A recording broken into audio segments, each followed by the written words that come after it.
खुद से जीतने वालों को मेरा सलाम। Olympic gold medalist Matthias Steiner कहते हैं, अगर आपको लगता है कि जीवन आपके प्लान के हिसाब से चलेगा तो थम जाइए। मैथियस स्टाइनर कहते हैं कि कई सालों के संघर्ष के बाद मैं ओलंपिक्स के लिए फिर से तैयार था और मेरी पत्नी सुजैन पीएचडी की पढ़ाई कर रही थी। ऐसा लग रहा था कि हमारी जिंदगी अब ट्रैक पर आ रही है, लेकिन सब कुछ खत्म हो गया एक कार एक्सीडेंट में। दोस्तों, शुरू से शुरू करते हैं। स्टाइनर का जन्म ऑस्ट्रिया में हुआ। पिता के मार्गदर्शन में 13 साल के मैथियस ने वेट लिफ्टिंग करना शुरू किया और इसके साथ ही मैथियस का परेशानियों के साथ चोली दामन का खेल भी शुरू हो गया। एक चैंपियनशिप के दौरान जब उन्होंने वजन उठाया तो सारा वजन उनके दाहिने घुटने पर आ गया और घुटने में गंभीर चोट लगी और डॉक्टर ने कहा कि अब वे दोबारा वेट लिफ्टिंग नहीं कर पाएंगे। परिवार और दोस्तों ने कहा कि ओलंपिक्स का फितूर दिमाग से निकाल दो, शरीर को आराम दो। स्टाइनर को सदमा तो लगा, लेकिन वे ओलंपिक के सपने को यूं ही छोड़ने तैयार नहीं थे। उन्होंने घुटने की सर्जरी कराई, महीनों रिहैबिलिटेशन में बिताए, फिर जाकर कड़ी मेहनत रंग लाई। स्टाइनर ने ऑस्ट्रिया की ओर से 2004 में एथेंस ओलंपिक खेला, लेकिन उस दिन बुखार होने से वे अपना 100% नहीं दे सके और 7वें स्थान पर रहे।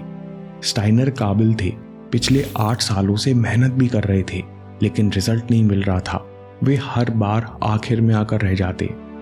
फिर फेडरेशन में पॉलिटिक्स के चलते नेशनल कोच को बदला। स्टाइनर को भी दिक्कतें आने लगी।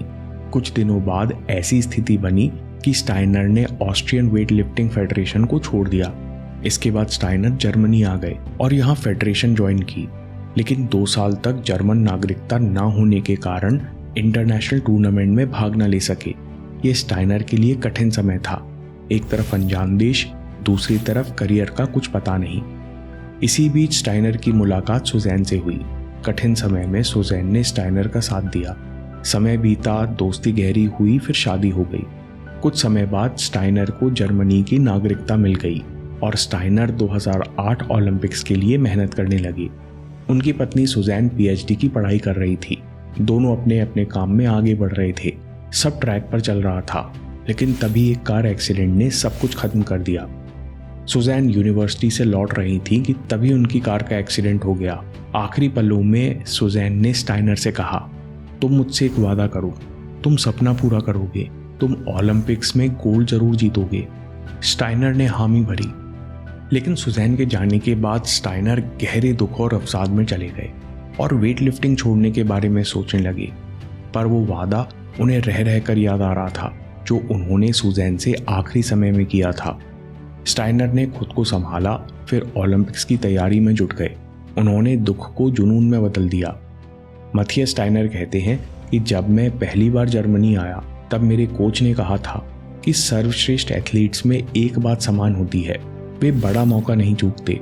मैथियस, तुम आखिर में आकर रह जाते हो। तुम्हें भी अपने अंदर वो माइंडसेट ढूंढना होगा जिसके बल पर तुम आखिर तक लड़ सको। स्टाइनर कहते हैं कि ओलंपिक्स फाइनल में मेरे लिए वही मौका था। उस दिन मेरे अंदर कुछ बदल गया। मैंने मेंटल स्ट्रेंथ का मतलब जाना, क्योंकि उस दिन मुझे किसी और के खेल की चिंता नहीं थी। मैं बस स्टेज पर जाकर अपना खेल दिखाना चाहता था। मुझे ऐसा लग रहा था कि मैं कुछ भी उठा लूंगा। ओलंपिक्स में जब मैच का दिन आया तो शुरुआत अच्छी नहीं हुई। स्नैच में मैथियस केवल 203 किलो ही उठा सके, जिस कारण वे गोल्ड की रेस में पीछे हो गए। उनके प्रतिद्वंदी रशियन वेटलिफ्टर ने अपने फाइनल अटेम्प्ट में आश्चर्यजनक रूप से 250 किलो उठा लिया और कुल 460 किलो के साथ अपना अटेम्प्ट खत्म किया। अब स्टाइनर की बारी थी। उन्होंने क्लीन एंड जर्क में अपनी आखिरी लिफ्ट के लिए बहुत ही अद्भुत तरीके से 258 किलो का वजन उठा लिया और कुल 461 किलो उठाकर ओलंपिक गोल्ड मेडल अपने नाम कर लिया। आखिरी लिफ्ट के बाद स्टाइनर जोर जोर से रोने लगे। जब वे पोडियम पर गोल्ड मेडल लेने खड़े हुए तो दुनिया ने असाधारण दृश्य देखा। स्टाइनर के एक हाथ में गोल्ड मेडल था तो दूसरे हाथ में पत्नी सुजैन का फोटो। चेहरे पर खुशी थी और आंखों में गम के आंसू। दोस्तों, सीखने के लिए स्टाइनर के जीवन से कई प्रैक्टिकल लेसन्स हैं। हम 3 देखते हैं। सबसे पहले, दृढ़ निश्चय। कितनी मुश्किलें आईं, लेकिन वो जिद पर अड़े रहे।